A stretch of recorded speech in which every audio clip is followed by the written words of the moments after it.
आज हम सुनेंगे शिवजी के पिप्पलाद अवतार के प्रसंग में देवताओं की दधीचि मुनि से अस्थि याचना, दधीचि का शरीर त्याग, वज्र निर्माण तथा उसके द्वारा वृत्रासुर का वध, शुभ चार्या का देवताओं का शाप,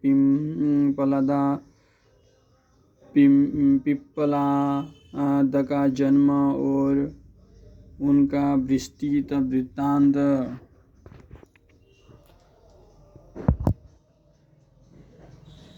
तदनंतर महेशावतार तथा विशेषावतार का चरित्र सुनाकर नंदीश्वर ने कहा, महाबुद्धिमान सनत कुमार जी, अब तुम अत्यंत आह्लाद पूर्वक महेश्वर के पिप्पलाद नामक परमोत्कृष्ट अवतार का वर्णन श्रवण करो। यह उत्तम आख्यान भक्ति की वृद्धि कराने वाला है। मुनीश्वर, एक समय दैत्य ने वृत्रासुर की सहायता से इंद्र आदि समस्त देवताओं को पराजित कर दिया। तब उन सभी देवताओं ने सहसा दधीचि के आश्रम में अपने अपने अस्त्रों को फेंक कर तत्काल ही हार मान ली। तत्पश्चात मारे जाते हुए वे इंद्र सहित संपूर्ण देवता तथा देवर्षि शीघ्र ही ब्रह्मलोक में जा पहुँचे और वहाँ ब्रह्मा जी से उन्होंने अपना वो दुखड़ा कहा सुनाया। देवताओं का वह कथन सुनकर लोक पितामह ब्रह्मा ने सारा रहस्य यथार्थ रूप से प्रकट कर दिया कि यह सब त्वष्टा की करतूत है। त्वष्टा ने ही तुम लोगों का वध करने के लिए तपस्या द्वारा इस महातेजस्वी वृत्रासुर को उत्पन्न किया है। यह दैत्य महान आत्मबल से संपन्न तथा समस्त दैत्यों का अधिपति है। अतः अब ऐसा प्रयत्न करो जिससे इसका वध हो सके। बुद्धिमान देवराज, में धर्म के कारण इस विषय में एक उपाय बतलाता हूँ, सुनो। जो दधीचि नाम वाले महामुनि है वे तपस्वी और जितेंद्रिय है। उन्होंने पूर्व काल में शिवजी की आराधना करके वज्र शरीर की अस्थियां हो जाने का बल प्राप्त किया है। अतः तुम लोग उनसे उनकी हड्डियों के लिए याचना करो, वे अवश्य दे देंगे। फिर उन अस्थियों से वज्र दंड का निर्माण करके तुम निश्चय ही उससे वृत्रासुर को मार डालना। नंदीश्वर जी कहते हैं, मुने ब्रह्मा का यह वचन सुनकर इंद्रदेव देवगुरु बृहस्पति तथा देवताओं को साथ ले तुरंत ही दधीचि ऋषि के उत्तम आश्रम पर आए। वहाँ इंद्र ने शुभाचार्य सहित दधीचि मुनि का दर्शन किया और आदर पूर्वक हाथ जोड़कर उन्हें नमस्कार किया। फिर देवगुरु बृहस्पति तथा अन्य देवताओं ने भी नम्रता पूर्वक उन्हें सिर झुकाया। दधीचि मुनि विद्वानों में श्रेष्ठ तो थे, वे तुरंत ही उसके अभिप्राय को ताड़ गए। तब उन्होंने अपनी पत्नी शुभाचार्या को अपने आश्रम से अन्यत्र भेज दिया। तत्पश्चात देवताओं सहित देवराज इंद्र, जो स्वार्थ साधन में बड़े दक्ष है, अर्थशास्त्रों का आश्रय लेकर मुनिवर से बोले। इंद्र ने कहा, मुने, आप महान शिव भक्त दाता तथा शरणगत रक्षक है, इसीलिए हम सभी देवता तथा देवर्षि त्वष्ट द्वारा अपमानित होने के कारण आपकी शरण में आए हैं। विप्रवर, आप अपनी वज्रमयी अस्थियां हमें प्रदान कीजिए, क्योंकि आपकी हड्डी से वज्र का निर्माण करके मैं उस देव द्रोही का वध करूंगा। इंद्र के योग कहने पर परोपकार परायण दधीचि मुनि ने अपने स्वामी शिव का ध्यान करके अपना शरीर छोड़ दिया। उनके समस्त बंधन नष्ट हो चुके थे, अतः वे तुरंत ही ब्रह्मलोक को चले गए। उस समय वहाँ पुष्पों की वर्षा होने लगी और सभी लोग आश्चर्यचकित हो गए। तदनंतर इंद्र ने शीघ्र ही सुरभि गो को बुलाकर उस शरीर को चटवाया और उन हड्डियों से अस्त्र निर्माण करने के लिए विश्वकर्मा को आदेश दिया। तब इंद्र की आज्ञा पाकर विश्वकर्मा ने शिवजी के तेज से सुदृढ़ हुई उनकी वज्रमयी हड्डियों से संपूर्ण अस्त्रों की कल्पना की।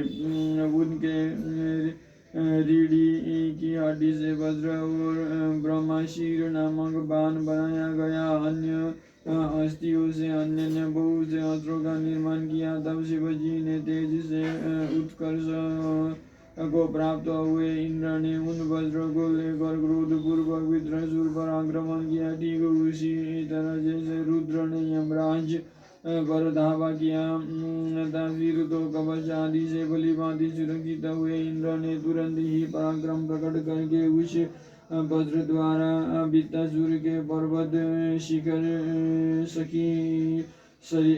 सरी के सिर को काट गिराया तथा उस समय स्वर्गवासियों ने महान विजय उत्सव मनाया। इंद्र पर पुष्पों की वृष्टि होने लगी और सभी देवता उनकी स्तुति करने लगे। तदनंतर महान आत्मा बल से संपन्न दधीचि मुनि की पतिव्रता पत्नी सुवर्चा पति के आज्ञानुसार अपने आश्रम के भीतर गई। वहाँ देवताओं के लिए पति को मरा हुआ जानकर वो देवताओं को शाप देते हुए बोली। सुवर्चा ने कहा, ओ इंद्र सहित ये सभी देवता बड़े दुष्ट रहे और अपना कार्य सिद्ध करने में निपुण मूर्ख तथा लोभी है, इसीलिए ये सब के सब आज से मेरे शाप से पशु हो जाए। इस प्रकार उस तपस्वी मुनि पत्नी सुवर्चा ने उन इंद्र आदि समस्त देवताओं को शाप दे दिया। तत्पश्चात उस पतिव्रता ने पतिलोक में जाने का विचार किया। फिर तो मनुष्य सुवर्चा ने परम पवित्र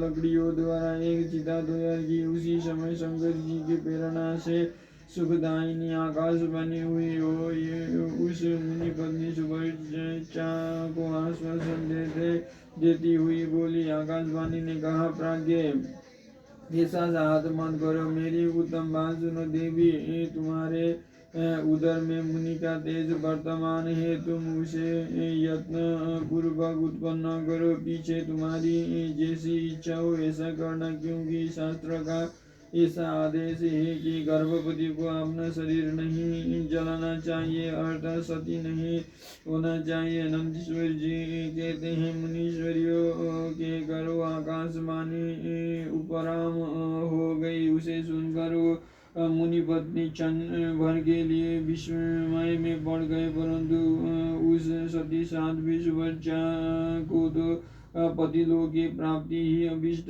थी। अतः उसने बैठ कर पत्थर से अपने उदर को विदीर्ण कर डाला। तब उसके पेट से मुनिवर दधीचि का वो गर्भ बाहर निकल आया। उसका शरीर परम दिव्य और प्रकाशमान था तथा वो अपनी प्रभा से दसों दिशाओं को उद्भासित कर रहा था तथा दधीचि के उत्तम तेज से भूता हुआ वो गर्भ अपनी लीला करने में समर्थ साक्षात रुद्र का अवतार था। मुनि प्रिय सुवर्चा ने दिव्य स्वरूपधारी अपने उस पुत्र को देखकर मन ही मन समझ लिया कि यह रुद्र का अवतार है। फिर तो वो महास्वाद्वी परमानंद मग्न हो गई और शीघ्र ही उसे नमस्कार करके उसकी स्तुति करने लगे। मुनीश्वर उसने उस स्वरूप को अपने हृदय में धारण कर लिया। तदनंतर पतिलोक की कामना वाले विमलेक्षणा माता सुवर्चा मुस्कुरा कर अपने उस पुत्र से परम स्नेह पूर्वक बोली। सुवर्चा ने कहा, दादा परमेश्वर, तुम इस अश्वत्थ वृक्ष के निकट चिरकाल तक स्थित रहो। महाभाग, तुम समस्त प्राणियों के लिए सुखदाता हो और अब मुझे प्रेम पूर्वक पतिलोक में जाने के लिए आज्ञा दो। वहाँ पति के साथ रहती हुई मैं रुद्र रूपधारी तुम्हारा ध्यान करती रहूंगी। नंदीश्वर जी कहते हैं, मुने स्वामी सुवर्चा ने अपने पुत्र से योग कर परम समाधि द्वारा पति का ही अनुगमन किया। मुनिवर, इस प्रकार दधीचि पत्नी सुवर्चा शिवलोक में पहुंचकर अपने पति से जा मिली और आनंद पूर्वक शंकर जी की सेवा करने लगी तथा इतने में ही हर्ष में भरे हुए इंद्र सहित समस्त देवता मुनियों के साथ आमंत्रित हुए की तरह शीघ्रता से वहां पहुंचे। तब प्रसन्न बुद्धि वाले ब्रह्मा ने उस बालका का नाम पिप्पलाद रघुवीर सभी देवता महोत्सव मनाकर अपने अपने धाम को चले गए। तदनंतर महान विसर्जशाली रुद्रवतार पिप्पलाद उसी अश्वत्थ के नीचे लोहे की हित कामना से चिरकालीन तब में प्रवृत्त हुए। लोकाचार का अनुसरण करने वाले पिप्पलाद का यो तपस्या करते हुए बहुत बड़ा समय व्यतीत हो गया। तदनंतर पिप्पलाद के राजा अनरण्य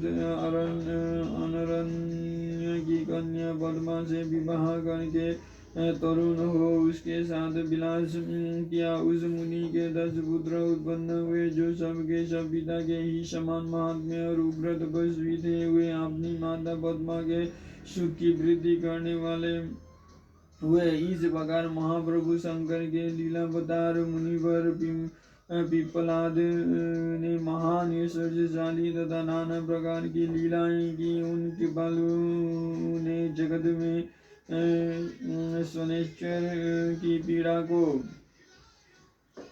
जिसका निवारण करना सबकी शक्ति के बाहर था देख कर लोगों को प्रसन्नता पूर्वक यह वरदान दिया। जन्म से लेकर 16 वर्ष तक की आयु वाले मनुष्य को तथा शिव भक्त को शनि की पीड़ा नहीं हो सकती। यह मेरा वचन सर्वदा सत्य है। यदि कहीं शनि मेरे वचन का अनादर करके उन मनुष्य को पीड़ा पहुँचाएंगे तो वो निस्संदेह भस्म हो जाएगा तथा इसीलिए उस भय से भीत हुआ ग्रह श्रेष्ठ शनैश्चर विकित होने पर भी वैसे मनुष्य को कभी पीड़ा नहीं पहुँचाता। मुनिवर इस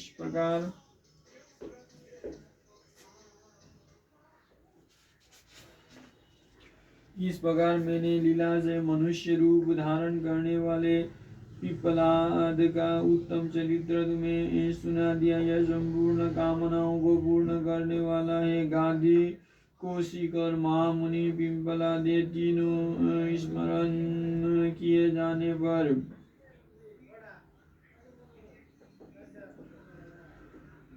शनैश्वर जनित पीड़ा का नाश कर देते हैं। वे मुनिवर दधीचि जो परम ज्ञानी सद्पुरुषों के प्रिय तथा महान शिव भक्त थे धन्य है जिनकी यहाँ स्वयं आत्मज्ञानी महेश्वर पिप्पलाद नामक पुत्र होकर उत्पन्न हुए तथा यह आख्यान निर्दोष स्वर्गपद कुग्रह जनित दोषों का संहारक संपूर्ण मनोरथों का पूर्ण और शिव भक्ति की विशेष वृद्धि कराने वाला है।